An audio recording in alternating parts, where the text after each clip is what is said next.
একদিন সব ঠিক হয়ে যাবে ভেবে অগুন্তি মানুষ জীবনের কত গুরুত্বপূর্ণ সিদ্ধান্ত নিতে পারেনি। একদিন সব ঠিক হয়ে যাবে এই ভেবে কত মানুষ আজও ভালো করে অক্সিজেন নিতে পারে না, মন খুলে বাঁচতে পারে না, প্রাণ খুলে হাসতে পারে না।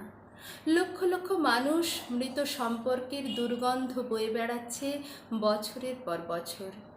একদিন সব ঠিক হয়ে যাবে ভেবে আজও তারা বেরিয়ে আসতে পারেনি। একদিন সব ঠিক হয়ে যাবে ভেবে কত মানুষ নিজের সত্তা বিসর্জন দিয়ে অন্যের হাতের পুতুল হয়ে দিন কাটাচ্ছে হাসি মুখে। একদিন সব ঠিক হয়ে যাবে এই আশায় কত মানুষ সর্বোচ্চ সীমা অতিক্রম করেও স্ট্রাগলটা এখনও চালিয়ে যাচ্ছে। এই একদিন সব ঠিক হয়ে যাবে ভরসায় কত তাসের ঘর এখনও জোড়াতালি দিয়ে টিকে আছে। অথচ যারা এই একদিন সব ঠিক হয়ে যাবে কোটাটা পূর্ণ করে ফেলেছে তারা জানে আসলে সব ঠিক হয় না। কিছু কিছু জিনিস ঠিক হওয়ার নয় বলেই সেগুলো বেঠিক হয়ে যায়। জীবন তো আর অঙ্ক নয় যে সূত্রে ফেললেই তা অক্ষরে অক্ষরে মিলে যাবে।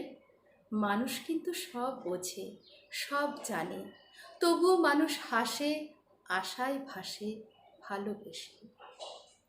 যন্ত্রণা পায়, ক্ষতবিক্ষত হয়, হতাশ হয়, তবুও মানুষ ওই একটা দিনকে সামনে রেখে হাঁটে, স্বপ্ন দেখে। একটা ঠিকের জন্য মানুষ কেবল ঘোরে মনের জোরে। সব বুঝেও অবুঝ মানুষগুলোর জীবনে ওই একটা দিন আসুক, বড্ড দেরিতে হলেও আসুক। একদিন সত্যি সত্যি সব ঠিক হয়ে যাক।